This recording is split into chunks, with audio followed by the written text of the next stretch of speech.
Olá pessoal, sejam bem-vindos a este canal. Eu me chamo Elizabeth Mustafa e hoje nós vamos falar um pouquinho sobre a regência no Brasil. A regência, que é esse período entre o primeiro reinado e o segundo reinado. É um período tumultuado, é um período que o Brasil fica sem liderança e que os brasileiros são obrigados a se reinventar. O período da regência é aquele período onde acontece várias rebeliões no Brasil, porque na hora que Dom Pedro saiu do Brasil, ninguém esperava que ele renunciasse, que ele abdicasse o trono em nome do seu pequeno filho Pedrinho. Então Pedrinho fica aqui no Brasil e os brasileiros são obrigados a aguardar o momento em que Pedrinho se torna maior de idade, o que vai acontecer prematuramente. Mas que esse momento da regência é de grande importância para o amadurecimento político dos brasileiros que ficam aqui. Porque na hora em que nós brasileiros, naquele período, não é, ficamos sozinhos, sem um regente, começamos a perceber que o Brasil fica em busca da sua identidade política. E essa busca da sua identidade política vai levantar de novo as questões. Será que o Brasil pode agora declarar a República e caminhar sozinho? Será que é necessário um rei, um imperador que possa nortear os caminhos do Brasil até um novo momento? Outra pergunta que não quer calar, sobre a abolição dos escravos. A partir do Congresso de Viena, que já foi declarado a proibição do tráfico de escravos acima da linha do Equador, foi declarado isso no Congresso de Viena, que foi um congresso de paz depois das guerras napoleônicas.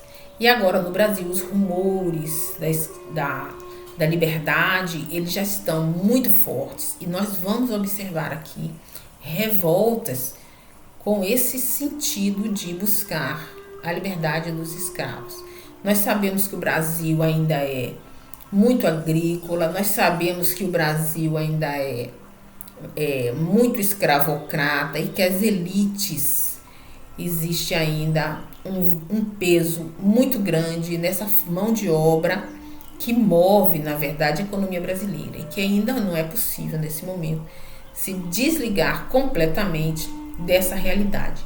Nós só vamos ter a abolição dos escravos no Brasil posteriormente pelas mãos da princesa Isabel, que é filha do Pedro II. E aqui na regência, Pedrinho ainda é muito jovem. Quando Pedro I saiu, deixou ele com 5 aninhos e vai demorar um pouco, uns 10 anos, 9 anos mais ou menos, para que ele se tome o local da maioridade. Enquanto isso, é necessário organizar o Brasil sem a presença do imperador. E aí os brasileiros, os nossos congressistas vão ter que organizar o Brasil. O que ele resolve fazer uma regência provisória, no primeiro momento com 3 líderes. Depois essa regência se dissolve, surge um líder que é o padre Antônio Feijó, que vai fazer uma regência una, somente ele, e depois vai surgir também uma outra regência na figura de Pedro de Araújo Lima, que vai fazer uma centralização política conciliadora entre as tendências liberais e conservadoras que se dividem nesse momento. Então, no momento em que a regência acontece, várias batalhas nós vamos observar no Brasil inteiro, que são aquelas que nós já estudamos na infância: balaiada, sabinada, cabanagem, farroupilha, e cada uma delas com uma proposta, mas que vai gerar muitas guerras, muitas pessoas vão morrer e o Brasil vai ficar num período muito difícil de caminhar. Nós vamos ver aqui algumas citações no livro Brasil, Coração do Mundo, Pátria do Evangelho. Como é interessante a gente colocar isso, porque existe uma preocupação de Ismael muito grande em manter o coração do mundo unido. esse Brasil que tem uma proposta regeneradora, que tem uma proposta de união de raças, de diferenças, de tolerância, de harmonia, não é, de crescimento espiritual, de redenção espiritual. Então, nesse momento, essas tendências ao separatismo é muito prejudicial para o Brasil. O que deixa claro aqui, Ismael, na página 148, olha como ele fala, preocupado com o Brasil nesse período. Jamais a pátria do Evangelho atravessaria tão perigosa situação sob o ponto de vista social e político. O partidarismo envenenava todos os ambientes com a vasta de suas paixões desenfreadas, e se não fossem os mananciais do pensamento e da economia fixados por Ismael nas regiões do Rio de Janeiro, São Paulo e Minas, que assegurava a própria estabilidade nacional, talvez não pudesse o Brasil resistir ao elemento embrutecedor que suprimia para sempre a sua unidade territorial. Então ele coloca que neste momento o Brasil estava correndo um risco muito grande, que se não fosse a orientação espiritual na mente daqueles que estavam organizando o Brasil, não é? Na mente do Brasil Central ali, São Paulo, Minas, como ele colocou aqui também, então seria o Brasil desestabilizado. Então, graças a essas atuações espirituais, nós vamos aqui ter a interferência espiritual que não vai permitir que o Brasil se esfacele, porque nós corremos um grande risco aqui de dividir o Brasil. Aqui ele coloca também a figura do Diogo Antônio Feijó, sacerdote católico, estadista brasileiro, que muito contribuiu para que o Brasil se reorganizasse nesse período. Vamos ver aqui, ó, eclesiástico Diogo Antônio Feijó, que iniciou em sua obra de honestidade e civismo sob a direção das falanges esclarecidas no infinito. A regência entregue a um dos homens mais enérgicos e prudentes da época.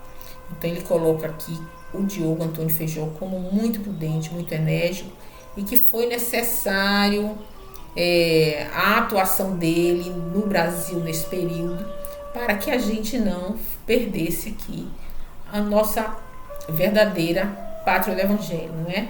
A nossa estrutura física do coração do mundo, das nossas regiões unidas.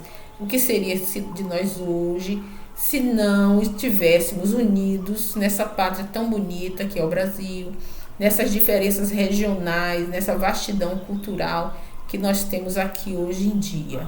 E aqui ele coloca essa preocupação, não é, gente?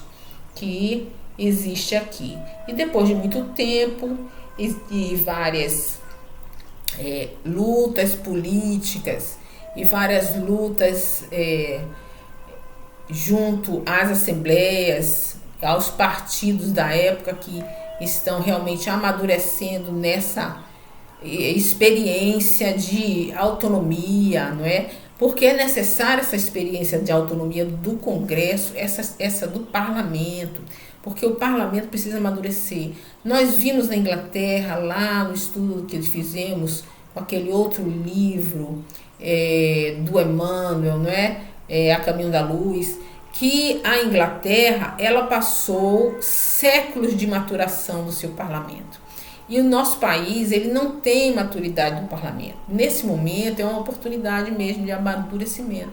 E neste momento, enquanto eles estão nesses embates, ali a gente vai ver um amadurecimento. E chega um ponto que eles percebem que é necessário que venha o governador, o nosso querido Pedro II, como o imperador do Brasil, venha mais cedo atuar em frente aos problemas que o Brasil vem enfrentando, porque a figura de Pedro II, naquele momento, é de importância até para conter as rebeliões, para que o povo compreenda que existe um viés de administração, uma ordem, uma direção, e aí nos moldes da Inglaterra, do parlamentarismo monárquico, se estabelece um novo governo aqui, que é o segundo reinado, declarando aqui o Pedrinho, aos 14 anos, como maior de idade e o novo imperador do Brasil. Que ele cita aqui, ó, ele cita aqui o momento em que Pedrinho ele é declarado a sua maioridade.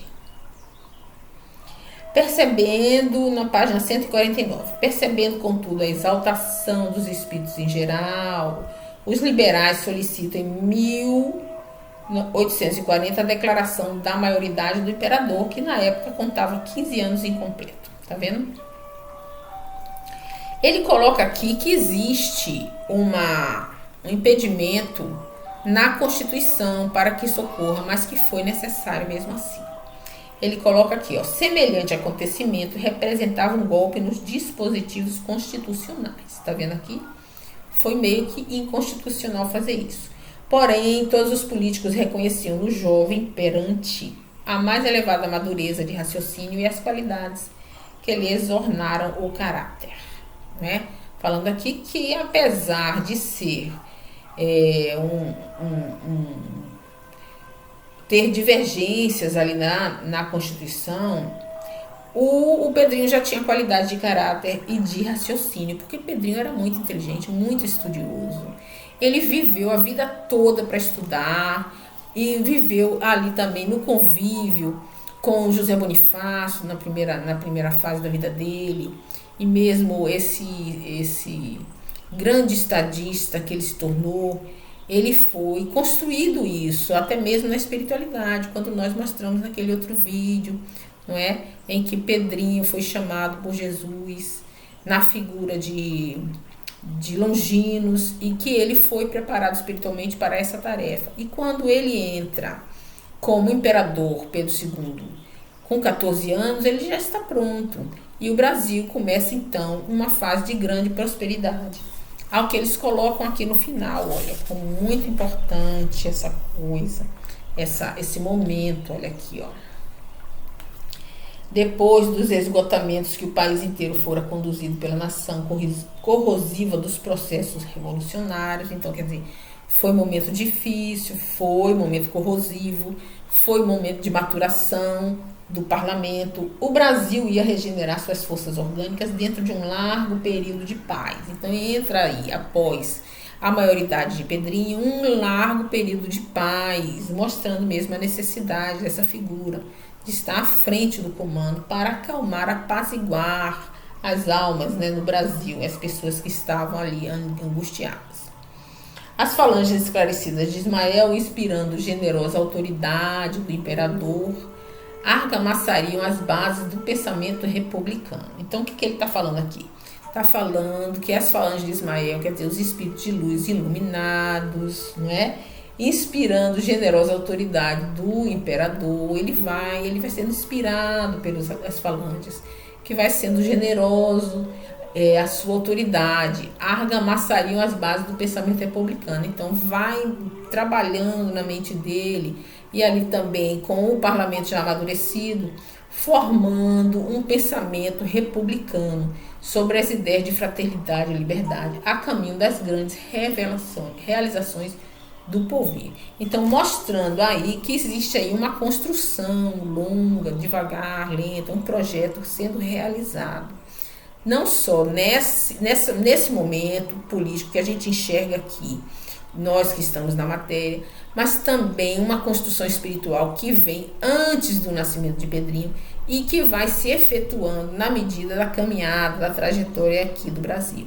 E que não só o nosso querido Pedro II foi inspirado, como também os outros que estavam na frente da regência, que é o caso de Feijó e dos outros, né? E também no decorrer do livro, se você quiser ler o livro, você vai ter mais detalhes sobre cada situação, que não cabe a gente aqui pormenorizar, porque o vídeo fica muito grande, muito longo, e essa aqui é uma provocação para que você leia o livro, que esse livro, ele mostra muitos detalhes, e se a gente for aprofundar, e mesmo que eu volte desde o princípio do livro, voltando a analisar passo a passo, muitas coisas ficaram por ainda ser abordado, e que em outros momentos nós vamos abordar, mas resta-nos aqui perceber essa influência maravilhosa que nós temos no Brasil, essa influência amorosa de Ismael, de Jesus nas nossas vidas,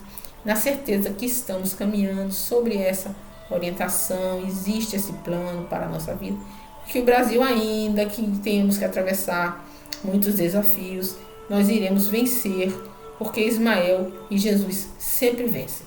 Muito obrigado por assistir o vídeo, fiquem com Deus, deixe seu like, compartilhe e se inscreva no canal. Muito obrigada.